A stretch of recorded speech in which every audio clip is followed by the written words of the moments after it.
Hi, ഞാൻ Vijayalakshmi. Welcome to your YouTube channel R4V garden. ഇന്നത്തെ എൻ്റെ വീഡിയോ എന്ന് പറയുന്നത് എൻ്റെ ടെറസ് ഗാർഡനിലെ പച്ചക്കറികളുടെ വിളവെടുപ്പാണ്. അപ്പോൾ പച്ചക്കറികളൊക്കെ തന്നെ വിളവെടുത്ത് അതുകൊണ്ട് രുചികരങ്ങളായ വിഭവങ്ങൾ ഉണ്ടാക്കുന്നതുമാണ് ഈ വീഡിയോയിലൂടെ പറയുന്നത്. കൃഷി സ്നേഹിക്കുന്ന എൻ്റെ എല്ലാ കർഷക സുഹൃത്തുക്കളും വീട്ടിൽ ഒരു ചെടിയെങ്കിലും വെച്ച് പിടിപ്പിക്കാൻ വേണ്ടി ശ്രമിക്കുക. എൻ്റെ വീഡിയോ ഇഷ്ടമാണെങ്കിൽ നിങ്ങൾ തീർച്ചയായും ഒരു ലൈക്ക് ചെയ്യുക, സബ്സ്ക്രൈബ് ചെയ്യുകയും ചെയ്യുക. അപ്പോൾ എൻ്റെ വീഡിയോ സ്കിപ്പ് ചെയ്യേണ്ട എല്ലാവരും മുഴുവനും കാണാനായി ശ്രമിക്കുക. അപ്പോൾ നേരെ വീഡിയോയിലോട്ട് പോകാം. ആദ്യമേ തന്നെ ചുവന്ന മുളകിൻ്റെ വിളവെടുപ്പ് നടത്താം. അപ്പോൾ ഇത് 2 മൂട് നട്ടിട്ടുണ്ട് ഒരു ഗ്രോ ബാഗിലായിട്ട്. അത് നിറച്ച് തന്നെ കായ്ച്ചു നിൽപ്പുണ്ട്. നല്ല ചുവന്ന നിറത്തിലോട്ടായി മാറി കഴിഞ്ഞിട്ടുണ്ട്. കാണാനും വളരെ ബ്യൂട്ടിഫുൾ ആയിട്ട് നിൽപ്പുണ്ട്. അപ്പോൾ ഇതിൻ്റെ മുളകുകളൊക്കെ തന്നെ വിളവെടുപ്പിന് സമയമായി. അപ്പോൾ ഇതെല്ലാം തന്നെ പറിച്ചെടുക്കുകയാണ്. ചുവപ്പും പച്ചയും കളർന്ന് ഈ മുളക് നിൽക്കുന്ന കാണാൻ തന്നെ വളരെയധികം മനോഹരമായിട്ടുള്ള ഒരു കാഴ്ചയാണ്. അത് നമ്മുടെ തോട്ടത്തിൽ നിൽക്കുമ്പോൾ നമ്മുടെ കണ്ണിനും മനസ്സിനും ഒക്കെ തന്നെ വളരെ കുളിർമ നൽകുന്ന ഒന്നാണ്. നമ്മൾ കടയിൽ നിന്ന് വാങ്ങുന്ന വറ്റൽമുളക് എടുത്ത് മാത്രം നട്ടാൽ മതി. നമുക്ക് നമ്മുടെ വീട്ടിലേക്ക് ആവശ്യമായിട്ടുള്ള മുളകുകളൊക്കെ തന്നെ കൃഷി ചെയ്തെടുക്കാനായിട്ട് അതെല്ലാം തന്നെ നല്ല രീതിയിൽ നമുക്ക് കാബലം തരുന്നതുമായിരിക്കും. വിത്ത് പാകി ഒരു അല്പം വളർന്ന മുളക് ചെടികളൊക്കെ തന്നെ നമുക്ക് പറിച്ചു നടാവുന്നതാണ്. കുമ്മായ അല്ലെങ്കിൽ ഡോളോമൈറ്റ് ഇട്ട് ട്രീറ്റ് ചെയ്ത മണ്ണ് വേണം നമ്മൾ നടാൻ വേണ്ടിയിട്ട് ഉപയോഗിക്കാനായിട്ട്. അതിൽ നമുക്ക് വേപ്പിൻ പിണ്ണാക്കും എല്ലുപൊടിയും ഒക്കെ തന്നെ ചേർക്കാവുന്നതാണ്. കൂടാതെ നമുക്ക് അടിവളമായി കോഴിവളം, ചാണകപ്പൊടിയും ഒക്കെ തന്നെ ചേർക്കാവുന്നതാണ്. ചെടി വളർന്ന് പൂവൊക്കെ ഇട്ട് കഴിയുമ്പോൾ നമ്മൾ മണ്ണിൽ കുറച്ച് ചാരം കൂടി ഇടയ്ക്ക് ചേർത്ത് കൊടുക്കേണ്ട ആവശ്യമുണ്ട്. പൂക്കളൊന്നും തന്നെ കൊഴിയാതിരിക്കാൻ വേണ്ടിയിട്ട് നിറയെ പൊട്ടാസ്യത്തിൻ്റെ ആവശ്യമുണ്ട്. അപ്പോൾ വിരിയുന്ന പൂക്കളൊക്കെ തന്നെ നമുക്ക് കായായി ലഭിക്കുകയും ചെയ്യും. കൂടാതെ നമ്മൾ മണ്ണിൽ സ്യൂഡോമോണസും കൂടി ചേർത്ത് കൊടുക്കണം. അപ്പോൾ ചെടികൾക്ക് നല്ല രോഗപ്രതിരോധ ശേഷിയും കൂടി വരുന്നതാണ്. ഇതെൻ്റെ തോട്ടത്തിലെ നല്ല മനോഹരമായിട്ടുള്ള പൂക്കളാണ്. മുളക് ചെടികൾക്ക് ഒന്നിനു പോലും കുരുടിപ്പ് രോഗം വരാതിരിക്കണമെന്നുണ്ടെങ്കിൽ നമ്മൾ ഇത് ചെടി ചെറുതായിരിക്കുമ്പോൾ തന്നെ വേപ്പെണ്ണ, വെളുത്തുള്ളി മിശ്രിതം ചെടികളുടെ തണ്ടിലും ഇലകളിലും ഒക്കെ തന്നെ സ്പ്രേ ചെയ്ത് കൊടുക്കേണ്ടതുണ്ട്. കാരണം എന്ന് പറയുന്നത് മറ്റ് കീടങ്ങളുടെ ശല്യമാണ് നമ്മുടെ മുളക് ചെടിയെ കുരുടിപ്പിലോട്ട് നയിക്കുന്നത്. ഇനി ചെടികൾക്ക് കുരുടിപ്പ് രോഗം വരികയാണെന്നുണ്ടെങ്കിൽ നമ്മളതിൻ്റെ ആ കുരുടിച്ച ഇലകളൊക്കെ തന്നെ നുള്ളി മാറ്റിയതിന് ശേഷം അതിൽ വേപ്പെണ്ണ, വെളുത്തുള്ളി മിശ്രിതമൊക്കെ തന്നെ സ്പ്രേ ചെയ്ത് കൊടുക്കണം. അതിനുശേഷം ചുവട്ടിൽ നമുക്ക് വളപ്രയോഗമൊക്കെ ചെയ്ത് കൊടുക്കുകയാണെന്നുണ്ടെങ്കിൽ പിന്നെ വരുന്ന ഇലകളൊക്കെ തന്നെ നല്ലതായിരിക്കും. പിന്നെ നമുക്ക് കുരുടിച്ചതായിട്ടാണ് വരുന്നതെങ്കിൽ നമ്മൾ ഇതുപോലെ നുള്ളി വിട്ടു കൊടുക്കണം. അപ്പോൾ നമുക്ക് നല്ല ഇലകളൊക്കെ തന്നെ ഉണ്ടായി കിട്ടുന്നതാണ്. മുളക് ചെടി നിറഞ്ഞ് കഴിക്കണമെന്നുണ്ടെങ്കിൽ നമ്മളെപ്പോഴും മണ്ണൊരുക്കുമ്പോൾ ആ മണ്ണിൽ കുമ്മായം അല്ലെങ്കിൽ ഡോളോമൈറ്റ് ചേർത്തിരിക്കണം. പിന്നീട് ഒരു വിളവെടുപ്പൊക്കെ കഴിയുമ്പോൾ നമ്മൾ പിന്നെയും ചെടിയുടെ തടത്തിൽ ഡോളോമൈറ്റ് ഇട്ട് കൊടുക്കേണ്ട ആവശ്യമുണ്ട്. എങ്കിൽ മാത്രമേ പിന്നെ നമുക്ക് അതിൽ നിന്ന് നല്ല രീതിയിലുള്ള വിളവ് കിട്ടത്തുള്ളൂ. മുളക് ചെടിയിലെ കീടങ്ങളായ വെള്ളീച്ച, മിലി, മൂട്ടായി ഇവ പോലുള്ള കീടങ്ങളെ നമുക്ക് ചെറുക്കണമെന്നുണ്ടെങ്കിൽ വേപ്പെണ്ണ, വെളുത്തുള്ളി കഷായം ചെടികളുടെ ഇലകളൊക്കെ തന്നെ സ്പ്രേ ചെയ്ത് കൊടുക്കാവുന്നതാണ്. ഇനി അത് ചെയ്തിട്ട് നമുക്ക് കുറയുന്നില്ല എന്നുണ്ടെങ്കിൽ നമുക്ക് വിവേറിയ ചെടികളുടെ ഇലകളിലൊക്കെ തന്നെ സ്പ്രേ ചെയ്ത് കൊടുക്കാവുന്നതാണ്. വിവേറിയ 20 ഗ്രാം 1 ലിറ്റർ വെള്ളത്തിൽ കലക്കി ചെടിയുടെ ഇലകളിലൊക്കെ തന്നെ നമുക്ക് സ്പ്രേ ചെയ്ത് കൊടുത്താൽ നല്ല രീതിയിൽ നമുക്ക് കീടനിയന്ത്രണം സാധ്യമാകുന്നതാണ്. 20 ഗ്രാം എന്ന് പറയുന്നത് ഒരു തീപ്പെട്ടി കൂടി കൊള്ളാവുന്ന അത്രയുമാണ്. അപ്പോൾ ഇപ്രാവശ്യം എൻ്റെ തോട്ടത്തിൽ ഞാൻ ഒത്തിരി മുളക് ചെടികളൊക്കെ തന്നെ നട്ടിട്ടുണ്ട്. അതിൽ നിന്നെല്ലാം തന്നെ നല്ല രീതിയിൽ തന്നെ കായ്ഫലവും കിട്ടുന്നുണ്ട്. അപ്പോൾ ഒത്തിരി പ്രാവശ്യം തന്നെ വിളവെടുത്തിട്ടുള്ളതാണ് ഇതെല്ലാം തന്നെയും. അപ്പോൾ കുറച്ചേറെ മുളകുകൾ ഇപ്പോൾ പഴുത്തിട്ടുണ്ട്. അതെല്ലാം തന്നെ ഞാൻ ഈ വിളവെടുപ്പിൽ പറിച്ചെടുക്കുകയാണ്. ഈ മുളകുകളൊക്കെ തന്നെ നമുക്കിനി ഉണക്കി പൊടിച്ച് എടുക്കാവുന്നതാണ്. അപ്പോൾ ഉണക്കാൻ വേണ്ടിയിട്ട് നമ്മൾ നല്ല വെയിലുള്ള സ്ഥലത്ത് വെക്കുകയാണെന്നുണ്ടെങ്കിൽ ഇത് നല്ല രീതിയിൽ ഉണങ്ങി കിട്ടത്തുള്ളൂ. ഇല്ലെന്നുണ്ടെങ്കിൽ ഇതെല്ലാം തന്നെ അഴുകി പോകുന്നതാണ്.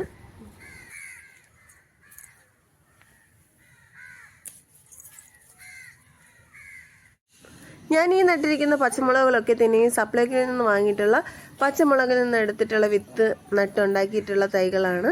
അപ്പോൾ അതെല്ലാം തന്നെ നല്ല മികച്ച രീതിയിലുള്ള വിളവാണ് നമുക്ക് തന്നുകൊണ്ടിരിക്കുന്നത്.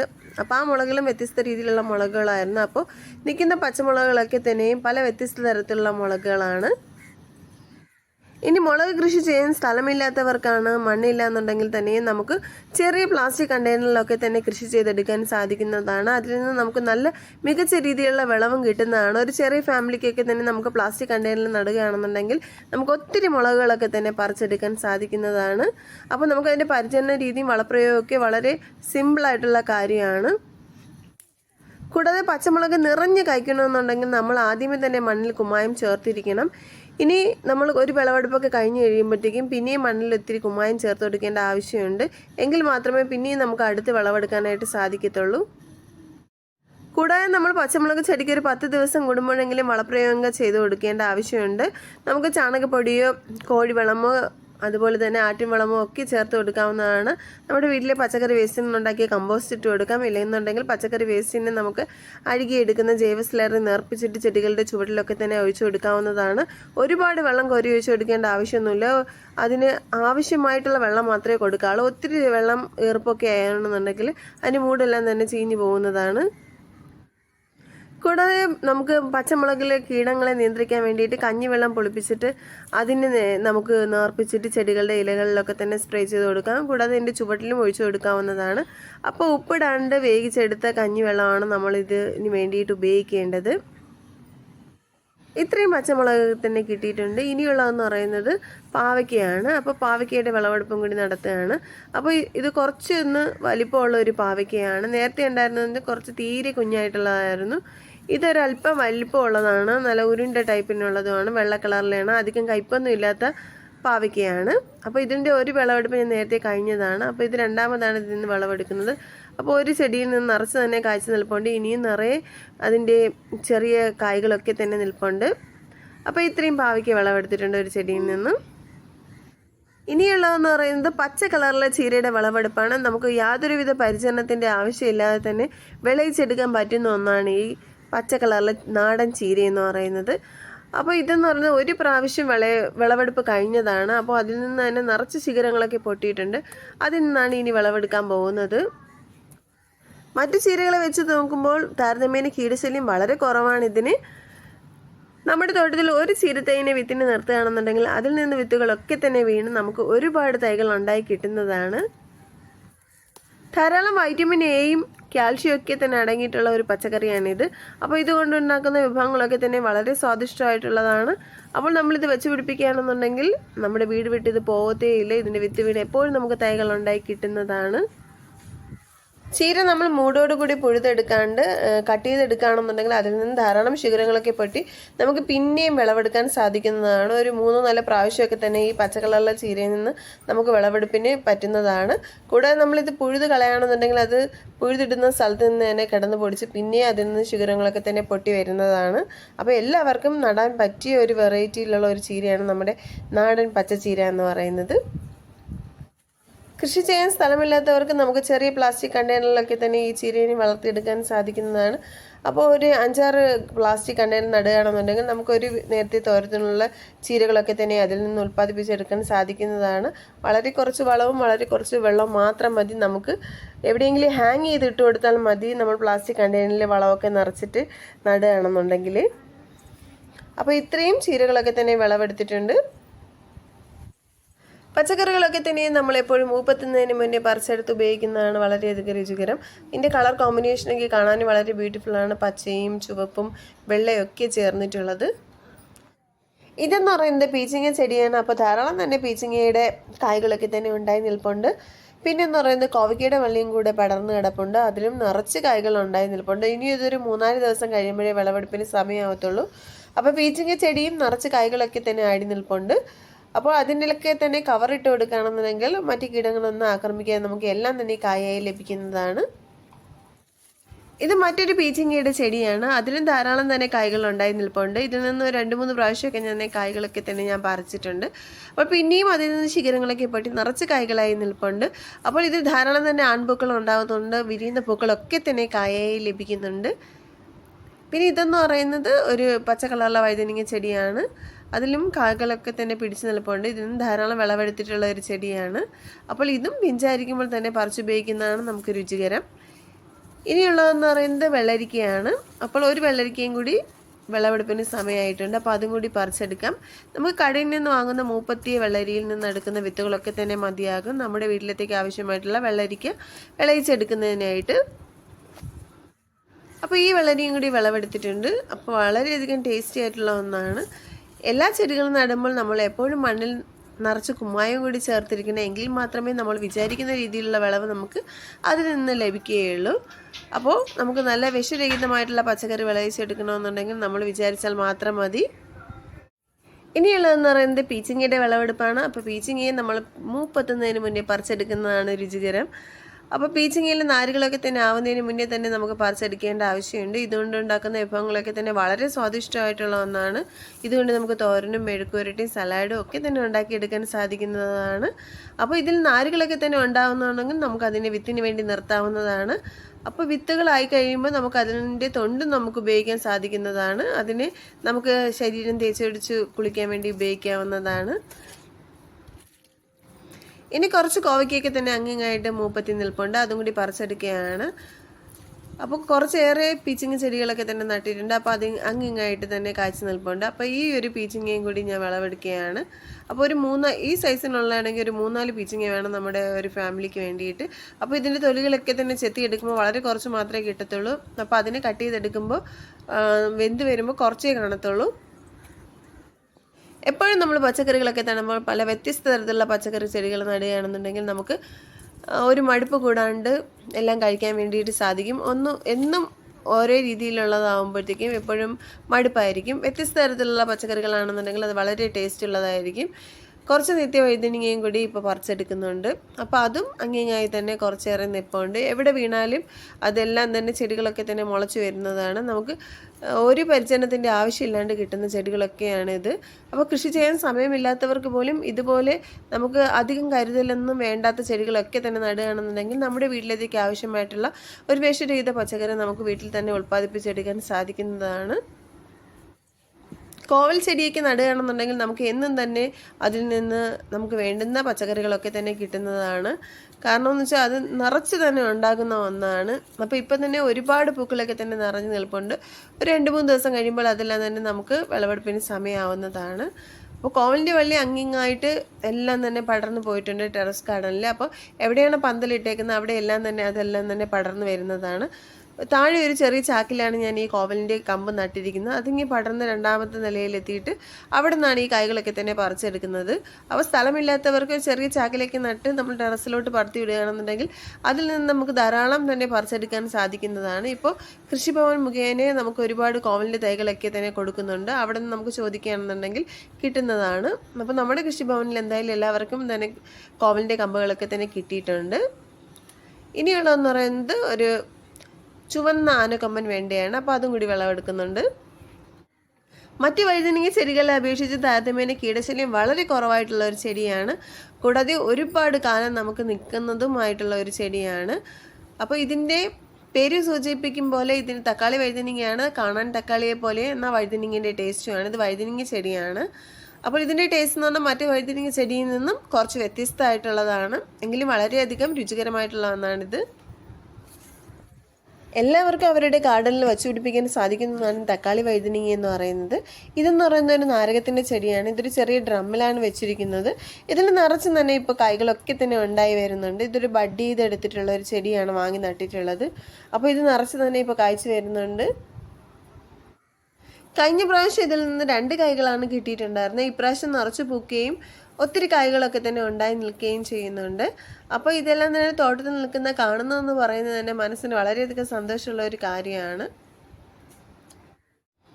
ഈ കാണുന്നതെന്ന് പറയുന്നത് തിപ്പലിയാണ്. തിപ്പലി ഒരു ഔഷധ സസ്യം കൂടിയാണ്. ചുമ, കഫക്കെട്ട് ഇവയ്ക്കെല്ലാം നല്ലതാണ്. അപ്പോൾ ഇത് പഴുത്തിട്ടുള്ള ഒരു തിപ്പലിയാണ്. കുരുമുളക് ചെടിയുടെ വർഗ്ഗത്തിൽ പെടുന്ന ഒന്ന് തന്നെയാണിത്. കുരുമുളകിനെ പോലെ വളരെയധികം എരിവുള്ള ഒന്നാണ്. അപ്പോൾ ഇതിൻ്റെ ഒരു ചെറിയ തൈകളൊക്കെ നമുക്ക് തോട്ടത്തിൽ വെച്ച് പിടിപ്പിക്കാവുന്ന ഒന്നാണ്. ഇനി കുറച്ച് കറിവേപ്പിലയും കൂടി വിളവെടുക്കാം. അപ്പോൾ ഇതൊരു ചെറിയ കണ്ടെയ്നറിൽ നട്ടിട്ടുള്ള കറിവേപ്പിലയുടെ ചെടിയാണ്. അപ്പോൾ കറിവേപ്പില ഇങ്ങനെ ഒടിച്ചെടുക്കുകയാണ്. കട്ട് ചെയ്തെടുത്തു കഴിഞ്ഞാൽ നല്ലതാണ്. അപ്പോൾ ഇതിങ്ങനെ ഒടിച്ചാണ് എടുത്തിട്ടുള്ളത്. അപ്പോൾ ഇതിൽ നിന്ന് പിന്നെയും ശിഖരങ്ങളൊക്കെ പൊട്ടി നമുക്ക് ധാരാളം തന്നെ കറിവേപ്പിലയൊക്കെ പറിച്ചെടുക്കാൻ സാധിക്കുന്നതാണ്. ഇനിയുള്ളതെന്ന് പറയുന്നത് കുറച്ച് തൊണ്ടൻ മുളകാണ്. ഈ ചെടിയിലെ മുളകളൊക്കെ തന്നെ പഴുത്തിട്ടുണ്ട്. അപ്പോൾ അതെല്ലാം തന്നെ ഇന്ന് വിളവെടുക്കുകയാണ്. അപ്പോൾ നമുക്ക് സാമ്പാറിലൊക്കെ ഇടാൻ പറ്റിയിട്ടുള്ള മുളകാണിത്. സാമ്പാർ മുളക് എന്നാണ് ഇതിൻ്റെ മറ്റൊരു പേര്. അപ്പോൾ ഒരു ചെടിയിൽ നിന്ന് നിറച്ച് തന്നെ ഇതിൽ നിന്ന് വിളവെടുക്കാൻ സാധിക്കുന്നു എന്നുള്ളതാണ് ഈ ചെടിയുടെ പ്രത്യേകത എന്ന് പറയുന്നത്. ഇതിൽ നിന്ന് ഒത്തിരി തവണ വിളവെടുത്തിട്ടുള്ളതാണ്. അപ്പോൾ ചുവപ്പും വെള്ള കളർന്ന പച്ച നിറത്തോടു കൂടിയ മുളകുകളൊക്കെ നിൽക്കുന്ന കാണാൻ വളരെയധികം ഭംഗിയുള്ള ഒന്നാണ്. ഒട്ടും തന്നെ എരിവില്ലാത്ത ഒരു മുളക് കൂടിയാണിത്. നമുക്ക് ഇതിൽ നിന്ന് വിത്തുകളൊക്കെ എടുത്ത് പുതിയ തൈകൾ ഉണ്ടാക്കിയെടുക്കാൻ സാധിക്കുന്നതാണ്. നമുക്ക് നല്ല രീതിയിൽ മണ്ണൊരുക്കി നടുകയാണെന്നുണ്ടെങ്കിൽ നല്ല രീതിയിലുള്ള വിളവ് തന്നെ ഇതിൽ നിന്ന് കിട്ടുന്നതാണ്. അപ്പോൾ ഇതിൻ്റെ പരിചരണ രീതിയൊക്കെ മറ്റു മുളക് ചെടികളെ പോലെ തന്നെയാണ്. നല്ല രീതിയിലുള്ള വിളവ് കിട്ടണമെന്നുണ്ടെങ്കിൽ നമ്മൾ ഇടയ്ക്കിടയ്ക്കൊക്കെ തന്നെ വളപ്രയോഗം കൂടി ചെയ്ത് കൊടുക്കുകയാണെന്നുണ്ടെങ്കിൽ നമുക്ക് നല്ല മികച്ച രീതിയിലുള്ള വിളവ് ഇതിൽ നിന്ന് കിട്ടുന്നതാണ്. ധാരാളം തന്നെ നമുക്ക് ഇതിൽ നിന്ന് വിളവെടുക്കാൻ സാധിക്കുന്നതുമാണ്. ഇനിയുള്ളതെന്ന് പറയുന്നത് വെളുത്തുള്ളിയാണ്. അപ്പോൾ വെളുത്തുള്ളിയുടെ അല്ലി നട്ടിട്ടുണ്ടായിരുന്നു. അപ്പോൾ 2 വെളുത്തുള്ളി ഉണ്ടായി നിൽപ്പുണ്ട്. അപ്പോൾ അതിൻ്റെ ഇലകളൊക്കെ തന്നെ കരിഞ്ഞ് ഉണങ്ങി പോയിട്ടുണ്ട്. അപ്പോൾ അതും കൂടി ഇന്ന് വിളവെടുക്കുകയാണ്. വെളുത്തുള്ളി നമ്മൾ നടുകയാണെന്നുണ്ടെങ്കിൽ വലിയ വെളുത്തുള്ളിയൊക്കെ തന്നെ നമുക്ക് കിട്ടുന്നതാണ്. മുൻപ് എനിക്ക് നട്ടിട്ടുള്ളപ്പോൾ അതൊക്കെ തന്നെ കിട്ടിയിട്ടുണ്ട്. അപ്പോൾ ഇപ്രാവശ്യം ഉണ്ടായിട്ടുള്ള ഈ 2 ആദ്യം നട്ടതാണ്. അത് ചെറിയ 2 വെളുത്തുള്ളിയാണ്. അപ്പോൾ എന്തായാലും അതിൽ നിന്ന് വെളുത്തുള്ളിയൊക്കെ തന്നെ കിട്ടിയിട്ടുണ്ട്. അപ്പോൾ ഇത്രയും പച്ചക്കറികൾ തോട്ടത്തിൽ നിന്ന് വിളവെടുത്തിട്ടുണ്ട്. ഈ പച്ചക്കറികളൊക്കെ തന്നെ ഉപയോഗിച്ച് നമുക്ക് രുചികരമായിട്ടുള്ള ഒരു വിഭവം എങ്ങനെ ഉണ്ടാക്കിയെടുക്കാമെന്ന് നോക്കാം. പച്ചമുളകിനെയൊക്കെ തന്നെ നമുക്കൊരു മുറത്തിലിട്ട് നല്ലോണം വെയിലുള്ള സ്ഥലത്ത് വെച്ച് ഉണക്കിയെടുക്കാൻ സാധിക്കുന്നതാണ്. ഇനി ഉണ്ടാക്കാൻ പോകുന്നതെന്ന് പറയുന്ന ഒരു മോര് കറിയാണ്. കൂടെ ഒരു പച്ചടി ഉണ്ടാക്കുന്നുണ്ട്. അപ്പോൾ വെള്ളരിക്കയെല്ലാം തന്നെ നമുക്ക് നന്നായിട്ട് കട്ട് ചെയ്തെടുക്കാം. അപ്പോൾ 2 ടൈപ്പിൽ വെള്ളരിക്ക കട്ട് ചെയ്തെടുക്കുന്നത് മോര് കറി ഉണ്ടാക്കാനും ഇത് നമുക്ക് പച്ചടി ഉണ്ടാക്കാനായിട്ടുള്ള ഇതാണ്. അപ്പോൾ അത് 2 പച്ചമുളകും കൂടി അരിഞ്ഞിട്ടിട്ടുണ്ട്. ഇനി ചട്ടി ചൂടായി അതിൽ നമുക്ക് ആവശ്യത്തിനുള്ള വെള്ളവും ഉപ്പും ഒക്കെ ചേർത്തിട്ട് വേവിച്ചെടുക്കാവുന്നതാണ്. നന്നായിട്ട് വെന്ത് വരുമ്പോൾ നമുക്കിതിൽ നിന്ന് മാറ്റാവുന്നതാണ്. പച്ചടിക്കുള്ള ഇത് നമുക്ക് സെപ്പറേറ്റ് ചെയ്തെടുക്കാവുന്നതാണ്. അപ്പോൾ ഇതെല്ലാം തന്നെ നന്നായിട്ട് വേകുന്നതിന് വേണ്ടിയിട്ട് നമുക്ക് അടച്ചു വെച്ച് വേവിക്കാവുന്നതാണ്. വെള്ളരിക്കയെല്ലാം തന്നെ നന്നായിട്ട് വെന്തിട്ടുണ്ട്. അപ്പോൾ നമുക്ക് പച്ചരിക്ക് വേണ്ടിയിട്ടുള്ള വെള്ളരിക്കയെല്ലാം തന്നെ മാറ്റിയെടുക്കാവുന്നതാണ്. വളരെ കുറച്ച് മാത്രമേ ഉണ്ടാക്കുന്നുള്ളൂ. അപ്പോൾ അതെല്ലാം തന്നെ മാറ്റിയെടുത്തിട്ടുണ്ട്. ഇനി വേണ്ടതെന്ന് പറയുന്നത് നല്ല കട്ട തൈരാണ്. നല്ല പുളിയുള്ള തൈര് വേണം എടുക്കാനായിട്ട്. അപ്പോൾ അതിനെ നന്നായിട്ട് ബീറ്റർ ഉപയോഗിച്ചിട്ട് നന്നായിട്ട് ബീറ്റ് ചെയ്തെടുക്കാവുന്നതാണ്. ഇനി ആവശ്യത്തിനുള്ള തൈരും കൂടി നമ്മുടെ ഈ വെള്ളരിക്കയിലോട്ട് ചേർത്ത് കഴിഞ്ഞാൽ നമ്മുടെ തൈര് റെഡിയായി കഴിഞ്ഞ് പിന്നെ കുറച്ച് കടുകൊക്കെ താളിച്ച് ഇതിൽ ഒഴിച്ചു കൊടുത്താൽ മാത്രം മതി. വളരെ സിമ്പിളായിട്ടുള്ള ഒരു കറിയാണ്. ഇവിടെ കുട്ടികൾക്കൊക്കെ ഭയങ്കര ഇഷ്ടമുള്ള ഒന്നാണ്. അപ്പോൾ അതും കൂടി ചെയ്യുന്നുണ്ട്. ഇനി ഉപ്പ് പോരാന്നുണ്ടെങ്കിൽ അല്പം ഉപ്പും കൂടി ചേർത്ത് കൊടുക്കാവുന്നതാണ്. ഇനി ഉണ്ടാക്കാൻ പോകുന്നതെന്ന് പറയുന്നത് ഒഴിച്ചു കൂട്ടാനാണ്. അപ്പോൾ നമ്മൾ താളിച്ച് വെച്ചിരിക്കുന്ന കടുകിലേക്ക് നമുക്ക് മഞ്ഞൾപ്പൊടിയും കൂടി ചേർത്ത് കൊടുക്കാം. തീയും ഓഫ് ചെയ്യണം. ഇനി ചട്ടീൻ്റെ ചൂടെല്ലാം പോയതിന് ശേഷം നമുക്ക് ബീറ്റ് ചെയ്ത് വെച്ചിരിക്കുന്ന കട്ട തൈരിന് നല്ല പുളിയുള്ള തൈരാണ്. അതിനെയും കൂടി ചേർത്ത് കൊടുത്ത് ഇളക്കി കഴിഞ്ഞ് നമ്മുടെ കറി റെഡി ആയിട്ടുണ്ട്. ഇനി നമ്മൾ വേവിച്ച് വെച്ചിരിക്കുന്ന നമ്മുടെ വെള്ളരിക്കയുടെ കഷ്ണവും കൂടി ചേർത്ത് കൊടുക്കാം. നമ്മുടെ വളരെ സ്വാദിഷ്ടമായിട്ടുള്ള ഒഴിച്ചുകൂട്ടൻ റെഡിയായി കഴിഞ്ഞു. വളരെ എളുപ്പത്തിൽ നമുക്ക് തയ്യാറാക്കി എടുക്കാൻ പറ്റുന്ന ഒന്നാണ് ഇതൊക്കെ തന്നെയും. ഇനി ഉണ്ടാക്കാൻ പോകുന്നതെന്ന് പറയുന്നത് നമ്മൾ തോട്ടത്തിൽ നിന്ന് പറിച്ചെടുത്തിട്ടുള്ള വഴുതനങ്ങ വെച്ചിട്ടുള്ള റെസിപ്പിയാണ്. അപ്പോൾ വഴുതനങ്ങ എടുത്തതിന് ശേഷം നന്നായിട്ട് കഴുകിയിട്ട് അതിന് ചെറു കഷ്ണങ്ങളായിട്ട് തന്നെ മുറിച്ചെടുക്കാവുന്നതാണ്. ഇനി ഇതിലേക്ക് ചേർക്കേണ്ട മസാലകളൊക്കെ തന്നെ ചേർത്ത് കൊടുക്കാവുന്നതാണ്. അതിനുവേണ്ടി നമ്മുടെ തോട്ടത്തിൽ നിന്ന് എടുത്തിട്ടുള്ള ചുവന്ന മുളക്, മഞ്ഞൾപ്പൊടി, കറി മസാല, ഉപ്പ് ഇത്രയും മാത്രമാണ്. ഇതെല്ലാം ചേർത്ത് നന്നായിട്ട് യോജിപ്പിച്ചെടുക്കുക. അപ്പോൾ ചട്ടി ചൂടായ നാടൻ വെളിച്ചെണ്ണയും കൂടി ഒഴിച്ചു കൊടുത്തതിന് ശേഷം നമ്മുടെ വഴുതനങ്ങയെല്ലാം തന്നെ അതിനോട്ട് ഇട്ട് കൊടുക്കാവുന്നതാണ്. 2 സൈഡും നമുക്ക് മറിച്ചിട്ട് ഇതിനെ വേവിച്ചെടുക്കാവുന്നതാണ്. വളരെ ഈസി ആയിട്ട് തയ്യാറാക്കി എടുക്കാൻ സാധിക്കുന്ന ഒന്നാണ്. അപ്പോൾ ധാരാളം കാൽഷ്യമൊക്കെ അടങ്ങിയിട്ടുള്ള ഒരു പച്ചക്കറി കൂടിയാണ് ഈ ബ്രിഞ്ചാൾ എന്ന് പറയുന്നത്. അപ്പോൾ കുട്ടികൾക്ക് ഇങ്ങനെ പൊരിച്ചെടുക്കുകയാണെന്നുണ്ടെങ്കിൽ അവരെല്ലാം തന്നെ നല്ല രീതിയിൽ കഴിച്ചു കൊള്ളുന്നതാണ്. അപ്പോൾ നമ്മുടെ ബ്രിഞ്ചാൾ ഫ്രൈ ചെയ്തതും റെഡിയായി കഴിഞ്ഞു. വളരെ എളുപ്പത്തിൽ തയ്യാറാക്കി എടുക്കാൻ സാധിക്കുന്ന ഒന്നുകൂടിയാണിത്. കാണാൻ വളരെയധികം ബ്യൂട്ടിഫുൾ ആയിട്ടുണ്ട്. അപ്പോൾ കഴിക്കാനും അതുപോലെ തന്നെ വളരെ രുചികരവും കൂടിയാണ്. ഇനി തയ്യാറാക്കാൻ പോകുന്നതെന്ന് പറയുന്നത് ചീരത്തോരനാണ്. അപ്പോൾ ആവശ്യത്തിനുള്ള ചീര എടുത്തതിന് ശേഷം നന്നായിട്ട് കഴുകിയെടുത്ത് അതിന് നല്ല ഞുരാന്ന് അരിഞ്ഞെടുക്കാം. പച്ചമുളക്, തേങ്ങ, ജീരകം, മഞ്ഞൾപ്പൊടി, പിന്നെ നമ്മുടെ തോട്ടത്തിൽ നിന്ന് എടുത്ത വെളുത്തുള്ളിയും കൂടി അരിഞ്ഞെടുത്തിട്ടുണ്ട്. ഇവയെല്ലാം തന്നെ നമുക്ക് ചട്ടി ചൂടായി അതിലോട്ട് എണ്ണ ഒഴിച്ചതിന് ശേഷം കടുവെല്ലാം താളിക്കാവുന്നതാണ്. അതിനുശേഷം നമ്മുടെ ഈ ഇൻഗ്രീഡിയൻസ് എല്ലാം തന്നെ ഇതിലോട്ട് ഇട്ട് കൊടുക്കാവുന്നതാണ്. അപ്പോൾ ഇട്ട് കൊടുത്തതിന് ശേഷം നന്നായിട്ടൊന്ന് ഇളക്കി കൊടുക്കാവുന്നതാണ്. ഞാൻ ഈ തോരൻ ഉണ്ടാക്കുമ്പോൾ തേങ്ങയെല്ലാം തന്നെ ഇതിൻ്റെ കൂടെയാണ് ചേർത്ത് കൊടുക്കുന്നത്. അപ്പോൾ എല്ലാം തന്നെ ഇത് ഉണ്ടായി വരുമ്പോൾ നല്ല തുറന്നിരിക്കുന്നതാണ്. പിന്നെ കൂടുതൽ നേരം അടച്ചിട്ട് വേവിക്കുന്നില്ല, എല്ലാം തുറന്നിട്ടാണ് ഇത് തോരൻ ഉണ്ടാക്കുന്നത്. അപ്പോൾ അതിൻ്റെ പച്ചപ്പൊന്നും പോകാണ്ട് നല്ല പച്ച കളറിലുള്ള ചീരത്തോരൻ തന്നെ കിട്ടുന്നതാണ്. അപ്പോൾ ഈ എടുത്തിരിക്കുന്ന ഇൻഗ്രീഡിയൻസ് എല്ലാം തന്നെ ഇതിലിട്ടിട്ടുണ്ട്. ഒരു തീ എന്ന് പറയുന്ന ഒരു മീഡിയം ഫ്ലെയിമിൽ വെച്ചാണ് വേവിക്കാനായിട്ട്. അപ്പോൾ ഇതെല്ലാം തന്നെ നല്ല രീതിയിൽ പാകമായി വന്നിട്ടുണ്ട്. അപ്പോൾ അതിനെ ഒരു സർവിങ് പ്ലേറ്റിലോട്ട് മാറ്റാവുന്നതാണ്. അപ്പോൾ നമുക്ക് സ്വാദിഷ്ടമായിട്ടുള്ള ചീരത്തോരൻ വളരെ വേഗത്തിൽ നിന്ന് തയ്യാറാക്കി എടുക്കാൻ സാധിക്കുന്നതാണ്. ഈ റെസിപ്പീസൊക്കെ തന്നെ വളരെ സിമ്പിളായിട്ടുള്ള ഒന്നാണ്. അപ്പോൾ വളരെ ഈസി ആയിട്ട് നമുക്ക് ഉണ്ടാക്കിയെടുക്കാൻ സാധിക്കുന്നതാണ്. ഇനി ഉണ്ടാക്കാൻ പോകുന്നതെന്ന് പറയുന്നത് കണവ വെച്ചിട്ടുള്ള റെസിപ്പിയാണ്. അതിന് വേണ്ടിയിട്ട് കോവയ്ക്കയും നിത്യവഴുതനങ്ങയും കട്ട് ചെയ്തെടുത്തിട്ടുണ്ട്. അപ്പോൾ ചെറു കഷ്ണങ്ങളായിട്ട് നീളത്തിന് കട്ട് ചെയ്തെടുത്തിട്ടുണ്ട്.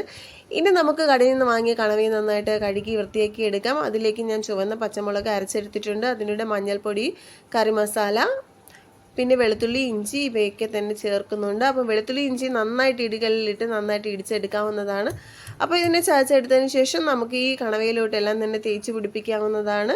മുളക് വളരെ കുറച്ചാണ് എടുത്തിരിക്കുന്നത്, കാരണം ഇത് വെന്ത് വരുമ്പോൾ വളരെ കുറച്ചേ കാണത്തുള്ളൂ, എരിവും കൂടുതലായിരിക്കും. അപ്പോൾ ഇവിടെ കുട്ടികൾക്ക് അത്ര എരിവ് വേണ്ട. ഈ പച്ചയ്ക്കുള്ള ചുവന്ന മുളകിനെ അരച്ചെടുക്കുമ്പോൾ ഭയങ്കര എരിവാണ്. അപ്പോൾ എരിവ് അനുസരിച്ചിട്ട് നമുക്ക് മുളക് ചേർത്ത് കൊടുക്കാവുന്നതാണ്. ചട്ടി ചൂടായി അതിലേക്ക് നമുക്ക് കറിവേപ്പില ഇട്ട് കൊടുക്കാവുന്നതാണ്. അതിനുശേഷം നമ്മൾ എടുത്ത് വെച്ചിരിക്കുന്ന ഇൻഗ്രീഡിയൻസ് എല്ലാം കൂടി ചേർത്ത് കൊടുക്കാവുന്നതാണ്. അപ്പോൾ ഇവയെല്ലാം ചേർത്തതിന് ശേഷം നമുക്കൊന്ന് വേവിച്ചെടുക്കാവുന്നതാണ്. ഇതിനെ ഒന്ന് ഇളക്കി കൊടുക്കേണ്ട ആവശ്യം കൂടിയുണ്ട്. അപ്പോൾ ഇതിൽ ഉപ്പും കൂടി ചേർത്തിട്ടാണ് വേവിക്കുന്നത്. അപ്പോൾ നന്നായിട്ട് തന്നെ ഇളക്കി കൊടുക്കാം. അതിനുശേഷം നമുക്ക് വേണ്ടതെന്ന് പറയുന്നത് ഒരു പാഷൻ ഫ്രൂട്ടാണ്. ഒരു പാഷൻ ഫ്രൂട്ടിൻ്റെ നീരും കൂടി എടുക്കുന്നുണ്ട്. അപ്പോൾ ഇതിൽ പുളിയും കൂടി ചേർത്ത് കൊടുത്താൽ മാത്രമേ നമുക്കതിൻ്റെ ആ ടേസ്റ്റ് കിട്ടത്തുള്ളൂ. അതിന് വേണ്ടിയിട്ട് നമ്മുടെ തോട്ടത്തിൽ തന്നെ പാഷൻ ഫ്രൂട്ടും കൂടിയാണ് എടുക്കുന്നത്. അപ്പോൾ നന്നായിട്ട് വെന്ത് വരുമ്പോൾ നമ്മുടെ ഈ പാഷൻ ഫ്രൂട്ടും കൂടി അതിലോട്ട് ചേർത്ത് കൊടുക്കാവുന്നതാണ്. ഉപ്പ് വേണമെന്നുണ്ടെങ്കിൽ നമുക്ക് ചേർത്ത് കൊടുക്കാവുന്നതുമാണ്. അപ്പോൾ ഇതെല്ലാം തന്നെ ഇതേ രീതിയിലോട്ട് വെന്ത് വന്നിട്ടുണ്ട്. ഇപ്പോൾ വെന്ത് വന്നപ്പോൾ ഇതിൻ്റെ കളറെല്ലാം ചേഞ്ച് ചെയ്ത് നല്ല റെഡ് കളറിലോട്ടായി മാറിയിട്ടുണ്ട്. അത്യാവശ്യം എരിവുള്ള ഒരു കറിയും കൂടിയാണിത്. പച്ചമുളകാണെങ്കിൽ നമ്മൾ വളരെ കുറച്ച് മാത്രമേ ഉപയോഗിച്ചിട്ടുള്ളൂ, വേറെ പൊടികളൊന്നും തന്നെ യൂസ് ചെയ്തിട്ടില്ല. പിന്നെ ഇതിൽ നമ്മൾ ഉള്ളിയും കൂടി ചേർക്കുന്നുണ്ട്. അവസാനം കുറച്ച് കറിവേപ്പിലയും കൂടി ചേർത്തിട്ടുണ്ട്. വളരെയധികം ടേസ്റ്റ് ആയിട്ടുള്ള ഒന്നാണിത്. പച്ചക്കറികൾ കഴിക്കാൻ ബുദ്ധിമുട്ടുള്ള കുട്ടികൾക്ക് ഇതുപോലെ ചെയ്ത് കൊടുക്കുകയാണെന്നുണ്ടെങ്കിൽ അവർ ഇതിൻ്റെ കൂടെ എല്ലാം തന്നെ കഴിച്ചുകൊള്ളുന്നതാണ്. അപ്പോൾ അതും കൂടി സർവിങ് പ്ലേറ്റിലോട്ട് മാറ്റാം. അപ്പോൾ രുചികരമായിട്ടുള്ള കോവയ്ക്ക വെച്ചുള്ള കണവയ്ക്ക കറിയും റെഡി ആയിട്ടുണ്ട്. അപ്പോൾ ഇത്രയും കറികളൊക്കെ തന്നെ തോട്ടത്തിൽ നിന്ന് വിളവെടുത്ത പച്ചക്കറികൾ ഉപയോഗിച്ച് ഉണ്ടാക്കിയെടുക്കാൻ സാധിച്ചിട്ടുണ്ട്. അപ്പോൾ അതെന്ന് പറഞ്ഞാൽ മോരുകറി, പിന്നെ പച്ചടി, അതുപോലെ തന്നെ ബ്രിഞ്ചാൽ ഫ്രൈ, ചീരത്തോരൻ, കൂടെ കണവയ്ക്കയും കോവയ്ക്കയും വെച്ചിട്ടുള്ള കറിയും. അപ്പോൾ അതെല്ലാം തന്നെ ഒരു സർവിങ് പ്ലേറ്റിലോട്ട് മാറ്റിയിട്ടുണ്ട്. അപ്പോൾ നമുക്ക് നെല്ല് കുത്തിയെടുത്ത നല്ല ചോറിൻ്റെ കൂടിയും ഇത് കഴിക്കാവുന്നതാണ്. അപ്പോൾ പച്ചടി വിളമ്പിയിട്ടുണ്ട്, ബ്രിഞ്ചാളും അതുപോലെ തന്നെ ചീരത്തോരനും കോവയ്ക്കയും കണവയ്ക്കയും ചേർത്തിട്ടുള്ളതും ഒക്കെ തന്നെ പ്ലേറ്റിലോട്ട് വെച്ച് കൊടുത്തിട്ടുണ്ട്. ഇതെല്ലാം തന്നെ ഇവർക്കെല്ലാം ഭയങ്കര ഇഷ്ടമായിട്ടുള്ള ആഹാരം കൂടിയാണ്. അപ്പോൾ ചോറ് വളരെ കുറച്ചും കറികളൊക്കെ തന്നെ കൂട്ടിയും കഴിക്കാവുന്നതാണ്. നെല്ല് കുത്തിയെടുത്തിട്ടുള്ള ചുവന്ന അരിയിലെന്ന് പറയുന്നത് നിറച്ച് തന്നെ തവിടും ഫൈബറും ഒക്കെ നിറഞ്ഞതാണ്. അപ്പോൾ കുട്ടികൾക്ക് കൊടുക്കുകയാണെങ്കിൽ വളരെയധികം നല്ലതാണ്. ഇനി ഈ കണവയ്ക്ക് ഫ്രൈ ചെയ്തെടുത്തിട്ടുള്ളതും കൂടി സെർവ് ചെയ്യുന്നുണ്ട്. അതും വളരെ ടേസ്റ്റി ആയിട്ടുള്ള ഒന്നാണ്. ഇവർക്കൊക്കെ ഭയങ്കര ഇഷ്ടമായിട്ടുള്ള ഒരു റെസിപ്പി കൂടിയാണിത്. അപ്പോൾ ഇടയ്ക്കൊക്കെ തന്നെ കണവ വാങ്ങുകയാണെന്നുണ്ടെങ്കിൽ ഇതുപോലെയാണ് തയ്യാർ ചെയ്തെടുക്കുന്നത്. അപ്പോൾ തേങ്ങ ചേർക്കാണ്ട് എടുക്കുന്നതാണ് ഇവർക്ക് കൂടുതൽ ഇഷ്ടം. അപ്പോൾ ഇത് വളരെയധികം ടേസ്റ്റ് ആയിട്ടുള്ള ഒന്നാണിത്. എല്ലാവരും ഒരു പ്രാവശ്യമെങ്കിലും വീട്ടിൽ ട്രൈ ചെയ്ത് നോക്കേണ്ട ഒന്നുകൂടിയാണ്. കുറച്ച് ക്ഷമയോടുകൂടി ചെയ്യുകയാണെന്നുണ്ടെങ്കിൽ നമുക്ക് നല്ല രുചികരമായിട്ടുള്ള വിഭവങ്ങളൊക്കെ തന്നെ ഉണ്ടാക്കിയെടുക്കാൻ സാധിക്കുന്നതാണ്. നെല്ല് കുത്തിയെടുത്ത് അരി കൊണ്ടുണ്ടാക്കിയ ചോറിലേക്ക് നമ്മുടെ ഒഴിച്ചുകൂട്ടാനും കൂടി ഒഴിച്ചു കൊടുക്കാവുന്നതാണ്. അപ്പോൾ നമ്മുടെ രുചികരമായിട്ടുള്ള വിഭവങ്ങളൊക്കെ തന്നെയും സെർവ് ചെയ്തിട്ടുണ്ട്. ഇനിയെന്ന് പറഞ്ഞാൽ ടേസ്റ്റ് ടൈമാണ്. വളരെ ഹെൽത്തി ആയിട്ടുള്ള ഒരു ഫുഡാണിത്. അപ്പോൾ അവരവർക്ക് ഇഷ്ടമായിട്ടുള്ള രീതിയിൽ നമുക്കിതെല്ലാം തന്നെ കുക്ക് ചെയ്തെടുക്കാവുന്നതാണ്. അപ്പോൾ ഇവർക്കെല്ലാം തന്നെ ഇഷ്ടമുള്ള രീതിയിലാണ് ഇതെല്ലാം തന്നെ ഞാൻ പാചകം ചെയ്തിട്ടുള്ളത്. അപ്പോൾ വളരെ ഈസി ആയിട്ട് ചെയ്തെടുക്കാവുന്ന ഒന്നുകൂടിയാണിത്.